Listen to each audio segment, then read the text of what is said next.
In previous lecture, we are seeing the nature of work and heat and sign convention of work and heat and the expression for the pressure volume work. Today we will learn the pre-expansion. Pre-expansion means the expansion against the zero opposite force. Such expansion is occurred in the vacuum. जेव्हा असणारा opposite force हा zero असतो तेव्हा जे expansion घडून येतं त्या एक्सपान्शनला आपण काय म्हणत असतो, प्री एक्सपान्शन असं म्हणत असतो. आणि हे जे एक्सपान्शन आहे हे एक्सपान्शन व्हॅक्यूममध्ये घडून येतं की जिथं असणारा अपोजिट फोर्स हा झिरो असतो आणि त्यामुळे तिथं जे एक्सपान्शन घडतं त्याला आपण काय म्हणतो, प्री एक्सपान्शन असं म्हणतो. आता इथं अपोजिट फोर्स हा झिरो आहे याचाच अर्थ एक्सटर्नल प्रेशर सुद्धा काय असतं, झिरो असतो. म्हणजे P external is equal to zero.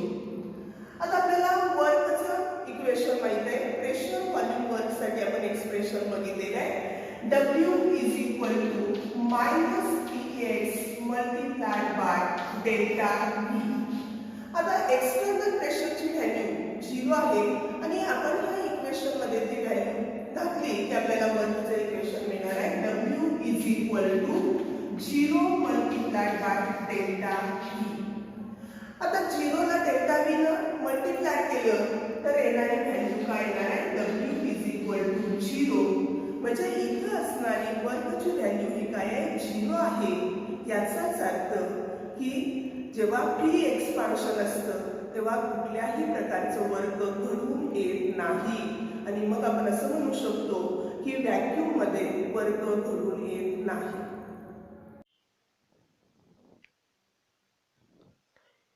Unit of energy and work.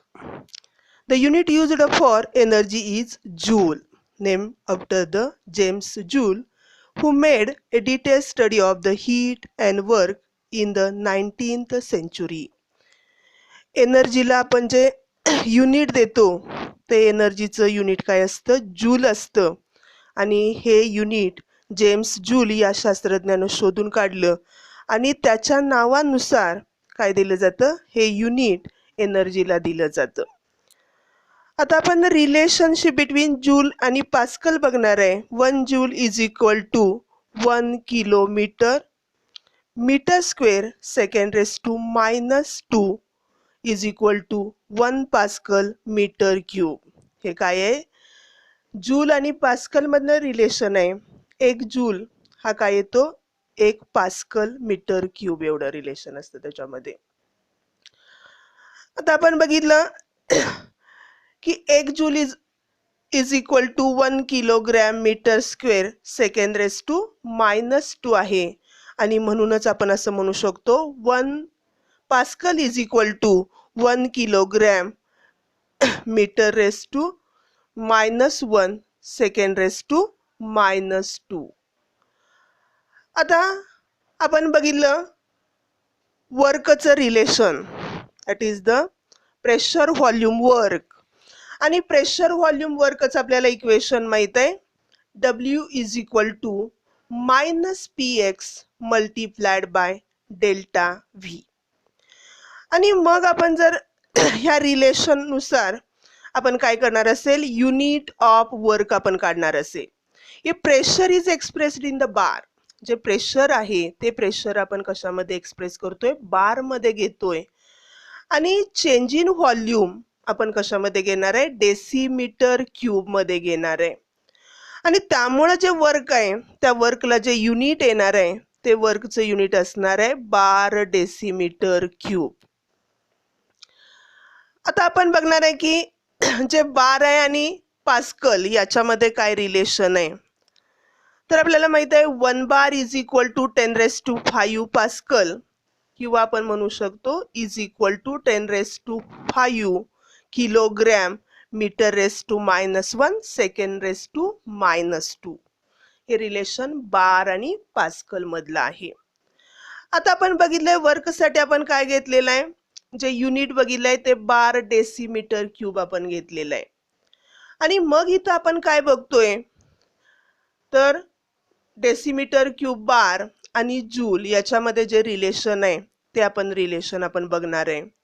आणि मग जर आपण काय घेतलं 1 बार डेसिमीटर क्यूब घेतलं, आता डेसिमीटर क्यूब इथं सुरुवातीला घेतलंय 1 decimetre cube bar is equal to decimetre cube multiplied by 10⁵ kilogram metre second. आता आपण पुढे आपण ह्या जे रिलेशन आहे आपण काय केलं, सिम्प्लिसिटी दिली. डेसिमीटर क्यूबचं कन्वर्जन आपण कशामध्ये करणार आहे, मीटर क्यूब मध्ये करणार आहे. आपल्याला रिलेशन मिळणार आहे metre cube multiplied by 10⁻³ multiplied by 10⁵ kilogram metre second. आता इथं आपण काय करणार आहे बघा, मीटर क्यूब आहे त्याच्यामधून आपण मीटर⁻⁻1 आपण काय करू शकतो, घालवू शकतो. ते वजाबाकी त्याच्या पण बेरीज वजाबाकी आपण केली तर आपल्याला काय मिळणार आहे, शेवटी आपल्याला मिळतं दॅट इज 10⁻³ -3 आहे आणि 10⁻+5 आहे. याच्यापासून आपल्याला काय मिळणार आहे, 10⁻² मिळणार आहे. त्याला तुम्ही काय म्हणू शकता, 100 म्हणू शकता. किलोग्रॅम तसंच राहणार आहे, किलोग्रॅम. तिथं नंतर येणार आहे मीटर स्क्वेअर आणि सेकंड⁻⁻². आता आपल्याला माहित आहे, आपण बघितलं की हे जे 1 जूल इज इक्वल टू काय आहे, 1 किलोग्रॅम मीटर स्क्वेअर सेकंड⁻⁻². आणि त्यामुळं आपण असंही म्हणू शकतो that is 1 decimetre cube bar is equal to 100 joule. म्हणजे 1 डेसिमीटर क्यूब बार हे जर तुम्ही वर्कसाठी घेतलं तर त्याला तुम्ही काय म्हणू शकता, 100 जूल एवढी त्याची व्हॅल्यू होते. अशा पद्धतीनं आपण काय केलेलं आहे, जूल आणि डेसिमीटर क्यूब बार याच्यामधलं आपण हे रिलेशन बघितलेलं आहे की हे जे रिलेशन आपण पुढे जे एक्झाम्पल सोडवतोय त्या एक्झाम्पलसाठी आपल्याला काय आहे, अतिशय उपयुक्त आहे. त्यानंतर पुढचा आपण पॉइंट बघतोय that is the concept of maximum work. आता आपल्याला माहित आहे की जे आपण रिलेशन बघितलं W is equal to -px multiplied by delta V, हे जे एक्सप्रेशन बघत असताना आपण शेवटी बघितलं जे amount of work perform by the system is govern by the opposing force that is external pressure. म्हणजे जेवढं वर्क होणार आहे त्या वर्कची असणारी जी व्हॅल्यू आहे, ही वर्कची असणारी व्हॅल्यू ही कशावरती अवलंबून असते, तर ती अपोजिंग फोर्सवरती अवलंबून असते. म्हणजेच आपण म्हणत असतो एक्सटर्नल फोर्सवरती, एक्सटर्नल प्रेशरवरती ही काय असते, अवलंबून असते. आणि मग जर आपण बघितलं हे जे एक्सटर्नल वर्क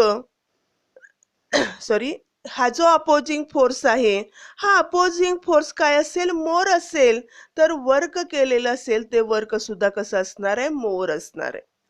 फॉर एक्झाम्पल आपण बघितलेलं आहे फ्री एक्सपान्शन मध्ये. फ्री एक्सपान्शन मध्ये आपण काय बघितलं की जिथं असणारा अपोजिट फोर्स आहे, हा अपोजिट फोर्सची व्हॅल्यू काय असते, 0 असते.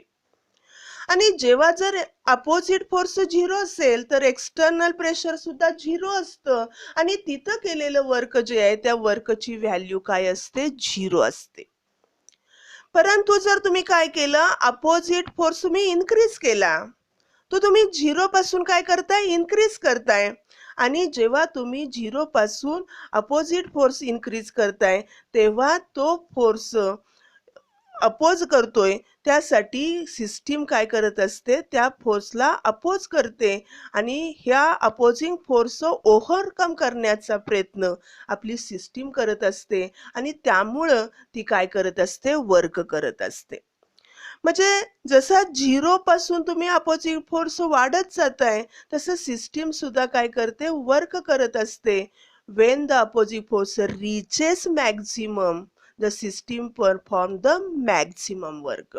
म्हणजे जेव्हा तुमची सिस्टीम काय करणार आहे, मॅक्झिमम वर्क करणार आहे, केव्हा त्या सिस्टीम मध्ये असणारा अपोजिट फोर्स हा कसा असेल, मॅक्झिमम असेल, तर सिस्टीम सुद्धा काय करत असते, मॅक्झिमम वर्क करत असते. कारण with the opposing force greater efforts will be needed to overcome it.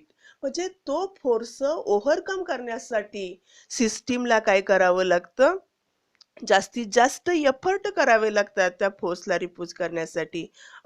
आणि त्यामुळे सिस्टीम काय करत असते, मॅक्झिमम वर्क करत असते. आता आपण बघितलं when the opposite force become greater than the driving force. आपण काय बघतोय, opposite force become greater than the driving force the process get reversed. आपण रिव्हर्सिबल प्रोसेसचं जी डेफिनेशन बघितलेली आहे त्या डेफिनेशन मध्ये आपण बघितलेलं आहे, जेव्हा काय होतो अपोजिट फोर्स हा ड्रायव्हिंग फोर्स पेक्षा जास्त होतो तेव्हा आपली प्रोसेस काय होते, रिव्हर्स होते. इथं आपल्याला प्रोसेस रिव्हर्स करायची नाही आणि त्यामुळे इथं opposite force cannot be greater than the driving force but it should be maximum.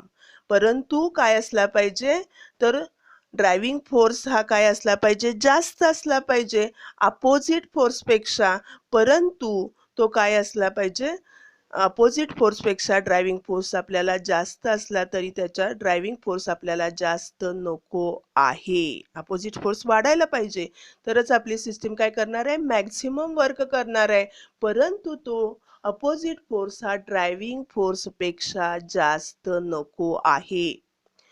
आणि मग आपण म्हणतो की हा जो असणारा ड्रायव्हिंग फोर्स आहे आणि अपोजिट फोर्स आहे याच्यामध्ये असणारा जो डिफरन्स आहे तो व्हेरी स्मॉल पाहिजे. आणि तो व्हेरी स्मॉल क्वांटिटी किती पाहिजे, डेल्टा पी पाहिजे.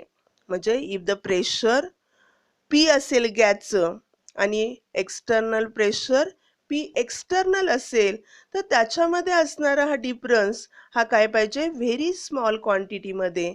म्हणजे काय पाहिजे, डेल्टा पी एवढ्या क्वांटिटीमध्ये तो स्मॉल असला पाहिजे. आणि मग त्याच्यावरून तुम्ही म्हणू शकता that is P minus P external is equal to delta P. म्हणजे इथं पी मायनस एक्सटर्नल प्रेशर याच्यामधला डिफरन्स हा व्हेरी स्मॉल क्वांटिटी आहे आणि तो काय आहे, डेल्टा पी आहे. आता ह्याच्यावरून तुम्ही काय म्हणू शकता, एक्सटर्नल प्रेशरची सुद्धा व्हॅल्यू काढू शकता. P external is equal to P minus delta P येणार आहे. काय येणार आहे, P external is equal to P minus delta P येणार आहे. आणि मग तुम्ही हे इक्वेशन आहे, हे इक्वेशन आपण जे प्रेशर व्हॉल्यूम वर्कचं इक्वेशन आहे that is W is equal to minus P X multiplied by delta V ह्याच्यामध्ये ठेवलं. म्हणजे इथं तुम्ही पी एक्सटर्नलची व्हॅल्यू काढलेली आहे आणि ती व्हॅल्यू तुम्ही काय करणार आहे, त्या इक्वेशनमध्ये ही एक्सटर्नल प्रेशरची व्हॅल्यू तुम्ही काय करताय, ॲड करताय. आणि त्यावेळेला तुमचं जे इक्वेशन बनतं ते तुमचं इक्वेशन काय बनणार आहे, the W is equal to minus P minus delta P bracket complete delta V. आणि मग ह्या इक्वेशनवरून तुम्ही काय म्हणणार आहे की बाबा तुमचं असणारं हे जे वर्क मॅक्झिमम कधी असू शकेल, तर डेल्टा पी हा काय असला पाहिजे, स्मॉलेस्ट असला पाहिजे. म्हणजे तुमचा असणारा अपोजिट फोर्स आणि ड्रायव्हिंग फोर्स याच्यामधला डिफरन्स हा अतिशय स्मॉल असेल तर केलेलं वर्क हे वर्क कसं असणार आहे, तुमचं मॅक्झिमम असणार आहे. आणि मग आपण हीच कंडिशन आपण ज्या बघितले features of the features of the reversible process. ह्या फीचर्स ऑफ द रिव्हर्सिबल प्रोसेसमध्ये आपण एक फीचर बघितलेलं आहे आणि ते फीचर आपण काय बघितलेलं आहे की ड्रायव्हिंग फोर्स आणि अपोजिट फोर्स डिफर इन्फायनाटिसिमल अमाऊंट. म्हणजे ड्रायव्हिंग फोर्स आणि जो असणारा अपोजिट फोर्स आहे याच्यामध्ये असणारा जो डिफरन्स आहे तो डिफरन्स काय असला पाहिजे, व्हेरी स्मॉल असला पाहिजे. आणि मग हे जे आपण कंडिशन बघितली ही कंडिशन कशासाठी बघितली आपण, रिव्हर्सिबल प्रोसेससाठी.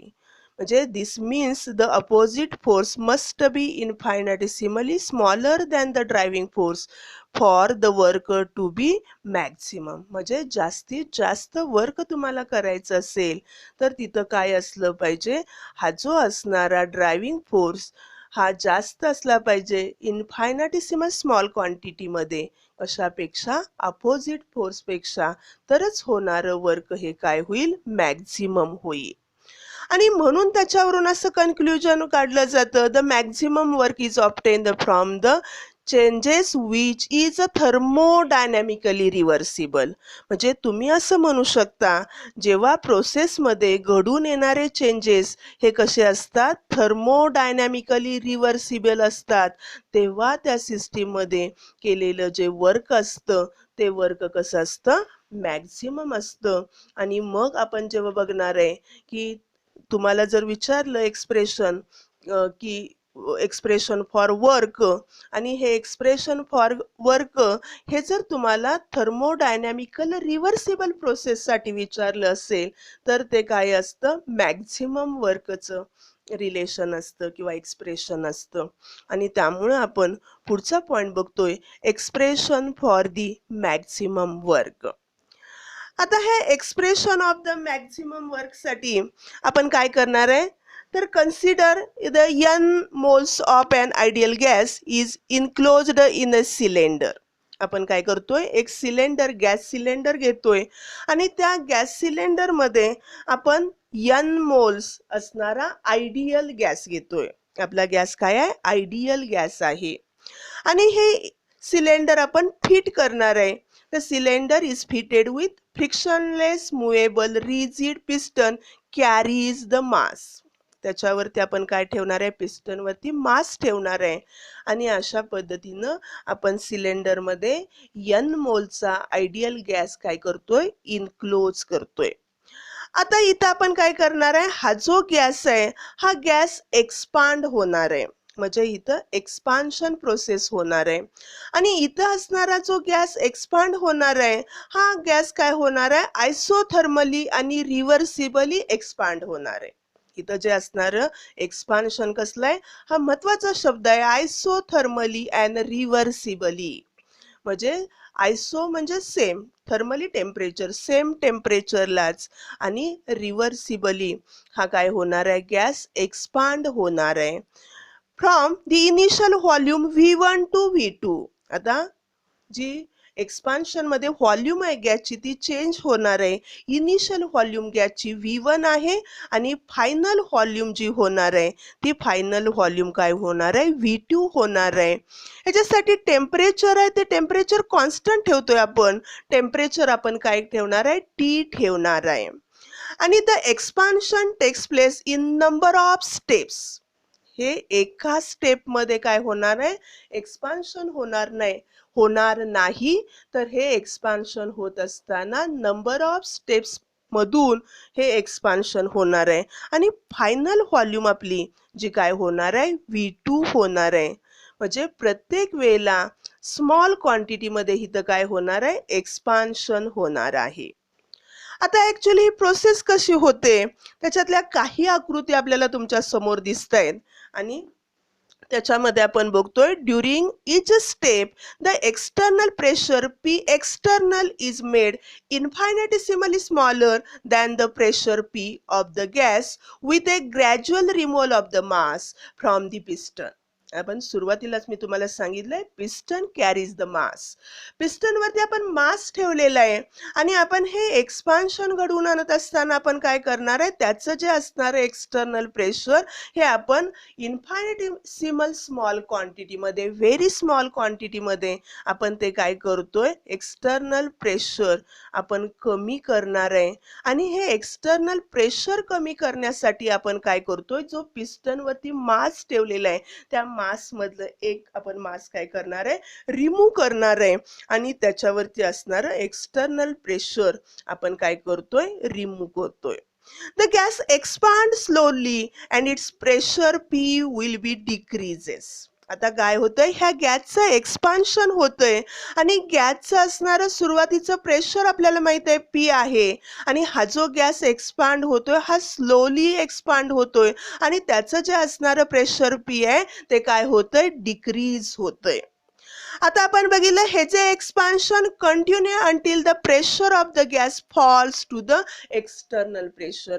म्हणजे प्रत्येक वेळेला आपण काय करणार आहे, ग्रॅज्युअली वन वन ते मास आहे ते मास पिस्टनवरती आपण रिमूव्ह करतोय आणि ते रिमूव्ह केल्यामुळं आपली काय होणार आहे, एक्सपान्शन होणार आहे गॅसचं आणि हे गॅसचं एक्सपान्शन होत असताना काय होणार आहे, जे प्रेशर आहे गॅसचं ते प्रेशर गॅसचं काय होणार आहे, डिक्रीज होणार आहे आणि मग हे प्रेशर डिक्रीज होऊन तुमची प्रोसेस काय होणार आहे, एक्सपान्शनची प्रोसेस कंटिन्यू होणार आहे. हे एक्सपान्शन कुठपर्यंत कंटिन्यू होणार आहे, जेव्हा असणारं गॅसचं प्रेशर हे एक्सटर्नल प्रेशर एवढं होईल तोपर्यंत हे एक्सपान्शन काय होणार आहे, चालू राहणार आहे.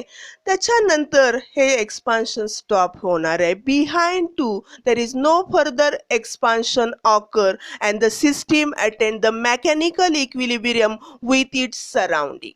आणि इथं काय होणार आहे, जेव्हा तुमचं असणारं गॅसचं प्रेशर एक्सटर्नल प्रेशर एवढं झाल्यानंतर त्या सिस्टीममध्ये मेकॅनिकल इक्विलिब्रियमची स्टेप येणार आहे आणि तिथं तुमचं असणारं त्या सिस्टीमचं एक्सपान्शन काय होणार आहे, स्टॉप होणार आहे आणि volume of the gas increased by infinitesimal quantity D V in each single step. आणि तुम्ही जर बघितलं प्रत्येक स्टेपमध्ये जे एक्सपान्शन होते हे व्हेरी स्मॉल क्वांटिटीमध्ये होतंय, डेल्टा व्ही एवढ्या स्मॉल क्वांटिटीमध्ये प्रत्येक स्टेपमध्ये काय होतंय, एक्सपान्शन होतंय आणि तुमची प्रोसेस काय होणार आहे, अशा पद्धतीने एक्सपान्शन होऊन फायनली त्याची जी असणारी व्हॉल्यूम आहे ती व्हॉल्यूम किती होणार आहे, V2 होणार आहे. काय होणार आहे, फायनल व्हॉल्यूम आहे ती फायनल व्हॉल्यूम ही काय होणार आहे, V2 होणार आहे. म्हणजे इथं तुम्ही म्हणणार आहे की इथं जे एक्सपान्शन होतंय हे एक्सपान्शन काय होतंय, number of step infinite number of स्टेपमध्ये होतं आणि फायनली त्याची व्हॉल्यूम ही काय झालेली असते, V2 ला ॲडजस्ट झालेली असेल. म्हणजे गॅसची फायनल व्हॉल्यूम ही काय केलेली असेल, गॅसनं V2 ही अटेंड केलेली असेल. आता आपण पुढे जाऊन बघितलं, when volume of the gas increases by infinitesimal amount delta V in a single step. म्हणजे प्रत्येक स्टेपमध्ये गॅसनं डेल्टा व्ही एवढी व्हॉल्यूम काय झालेली असणार आहे, गॅसची इन्क्रीज झालेली असणार आहे आणि त्यावेळेला the small quantity of work is done by the system आणि त्यावेळेला सिस्टीमनं काय केलेलं असेल, अगदी स्मॉल क्वांटिटीचं वर्क हे सिस्टीममध्ये झालेलं असेल आणि ते स्मॉल क्वांटिटीचं वर्क किती असणार आहे, DW एवढं वर्क असणार आहे. आणि मग तुम्ही काय करू शकता, एक्सप्रेशन त्याच्यावरून लिहू शकता, that is the DW is equal to minus P external multiplied by delta V. म्हणजे इथं आपली change in volume very small quantity आहे डेल्टा व्ही, एक्सटर्नल प्रेशर काय आहे, पी एक्सटर्नल, याच्यावरून तुम्ही DW that is the small change in energy in the system, म्हणजे energy वर्कमध्ये झालेला जो चेंज आहे ते वर्क अतिशय स्मॉल आहे आणि ह्या स्मॉल वर्कसाठी आपण काय वापरतोय, DW हे नोटेशन वापरतोय आणि मग आपण म्हणतोय DW is equal to minus P external that is external pressure multiplied by delta V. याला आपण इक्वेशन नंबर 1 असं म्हणतोय. आता आपण बघितलं as the expansion is a reversible. सुरुवातीलाच सांगितलंय हे जे होणारं एक्सपान्शन हे एक्सपान्शन कसं आहे, आयसोथर्मली आणि रिव्हर्सिबल एक्सपान्शन आहे. हे एक्सपान्शन रिव्हर्सिबल आहे म्हणजे काय असणार आहे, P is greater by A very small quantity DP than the P external. म्हणजे इथं एक्सटर्नल प्रेशर आणि गॅसचं प्रेशर याच्यामध्ये असणारा डिफरन्स हा अतिशय स्मॉल असणार आहे आणि तो डिफरन्स काय असणार आहे, डेल्टा पी या स्मॉल क्वांटिटीमध्ये असणार आहे. म्हणून आपण इथं म्हणतोय as a expansion is a reversible, P is a greater by a very small quantity D P than the P external. आणि त्यामुळं तुम्ही काय लिहू शकता, पुढे इक्वेशन तुम्ही लिहू शकता P minus P external is equal to delta P.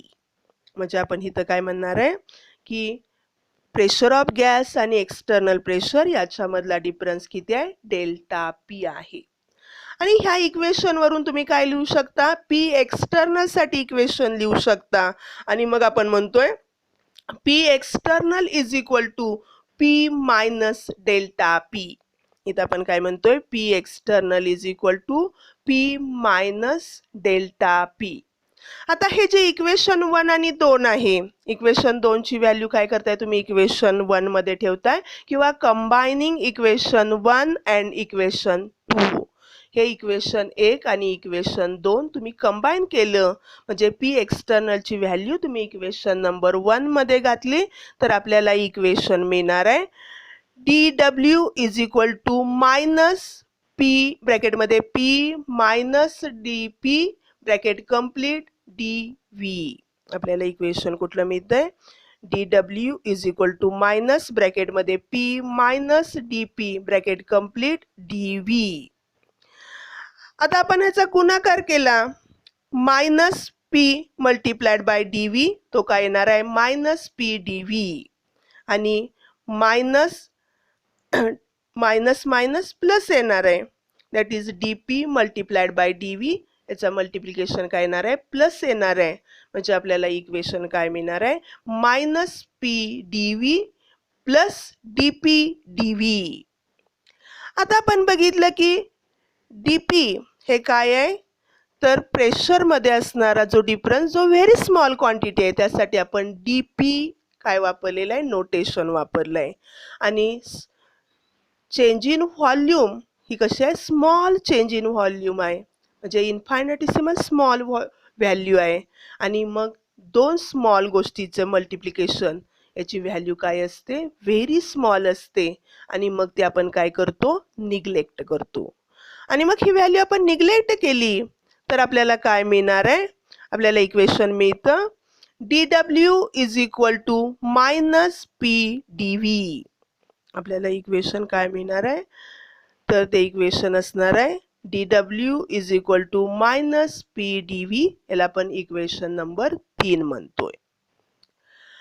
आता आपण बघितलं की जेव्हा एका स्टेपमध्ये जे वर्क केलं जातं ते एका स्टेपमध्ये केलेलं वर्क काय आहे, dw एवढं वर्क आहे.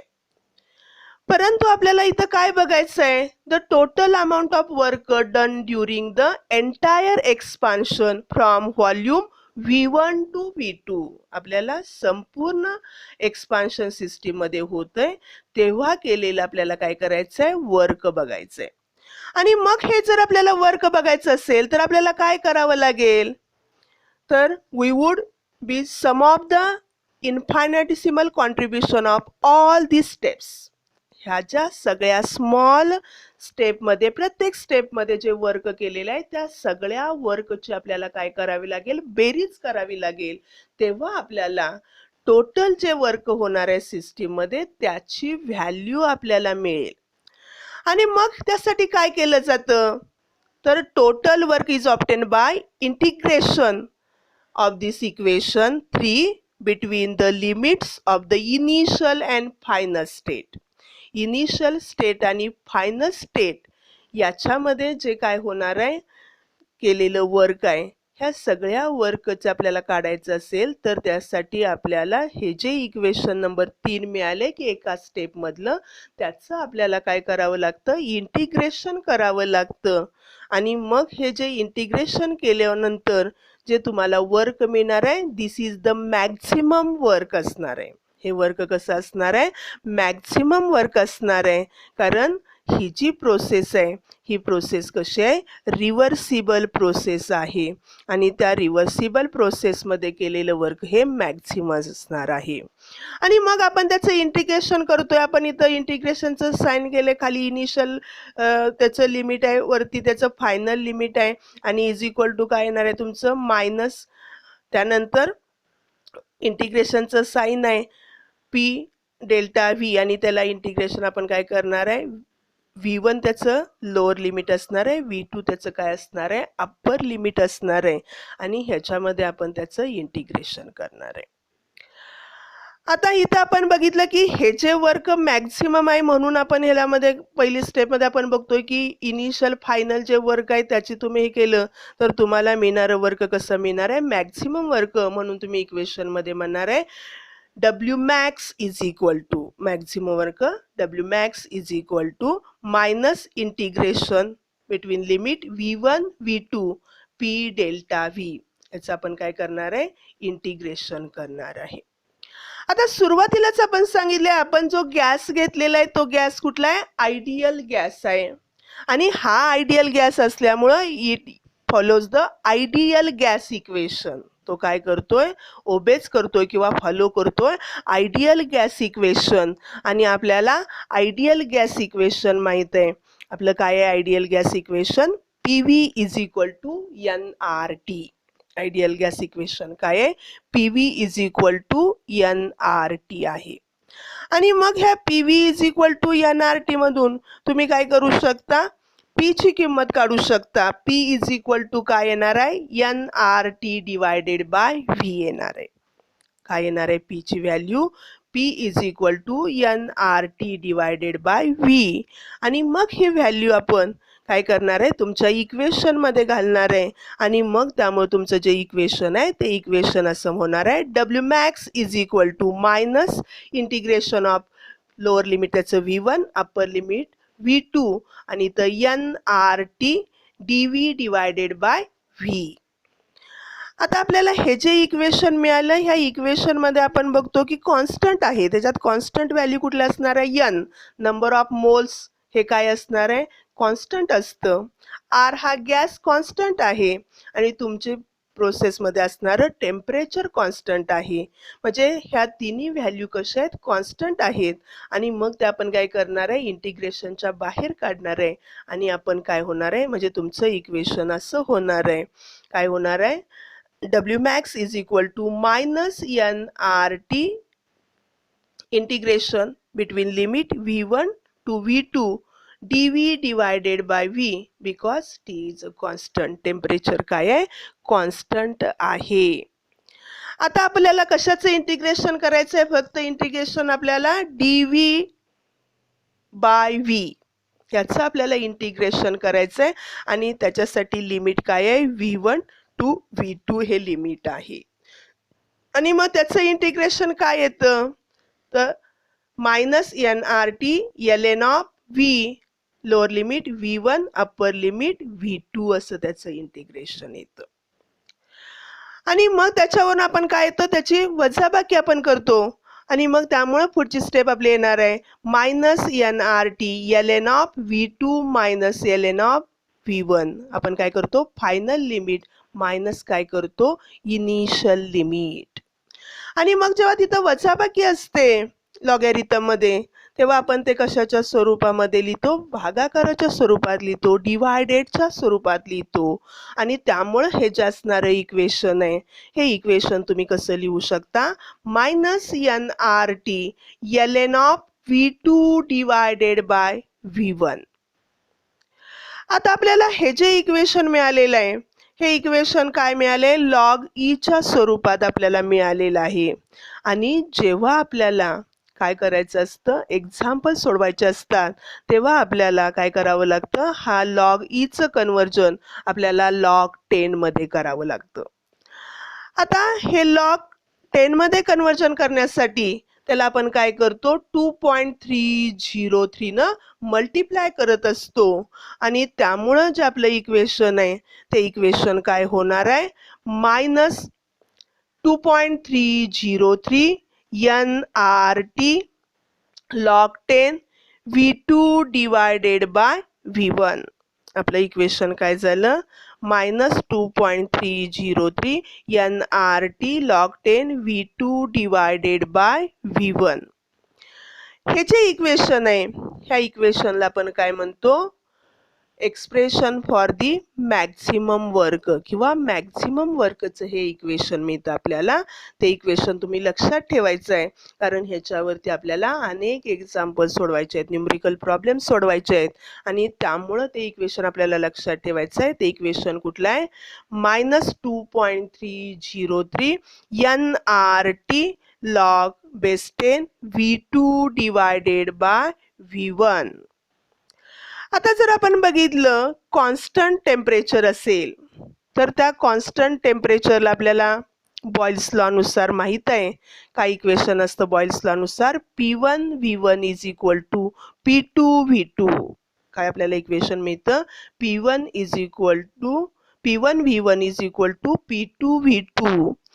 आता आपल्याला हे V2 डिवायडेड बाय V1 च्या स्वरूपात लिहायचं असेल तर आपण असं लिहितो V2 divided by V1 is equal to P1 divided by P2. आणि ही जी असणारी व्हॅल्यू आपल्या जे आपण WMAX इक्वेशन काढलेले आहे त्या इक्वेशनमध्ये आपण काय केली? रिप्लेस केली. तर आपल्याला काय मिळतं? दुसरं इक्वेशन मिळतं. पाचव्या इक्वेशनमध्ये आपण काय करतोय? V2 डिवायडेड बाय V1 च्या जागी काय करणार आहे? P1 डिवायडेड बाय P2 आपण प्लेस करणार आहे, आणि मग आपल्याला इक्वेशन मिळतं. ते इक्वेशन आहे WMAX is equal to -2.303 nRT log base 10 P1 divided by P2. म्हणजे आपण प्रेशरच्या स्वरूपात सुद्धा तुम्ही WMAX इक्वेशन लिहू शकता. ते इक्वेशन काय आहे? WMAX is equal to -2.303 nRT log base 10 P1 divided by P2. आणि जर तुम्हाला व्हॉल्यूमच्या स्वरूपात इक्वेशन लिहायचं असेल तर ते व्हॉल्यूमच्या स्वरूपात इक्वेशन काय आहे? WMAX is equal to -2.303 nRT log base 10 V2 divided by V1. ही दोन्हीच्या दोन्ही इक्वेशन आपल्यासाठी महत्त्वाचे आहेत, कारण त्याच्यावरून आपण न्यूमरिकल प्रॉब्लेम्स काय करत असतो? सोडवत असतो. आणि इथं आपण काय करतोय? थांबतोय. थँक्यू.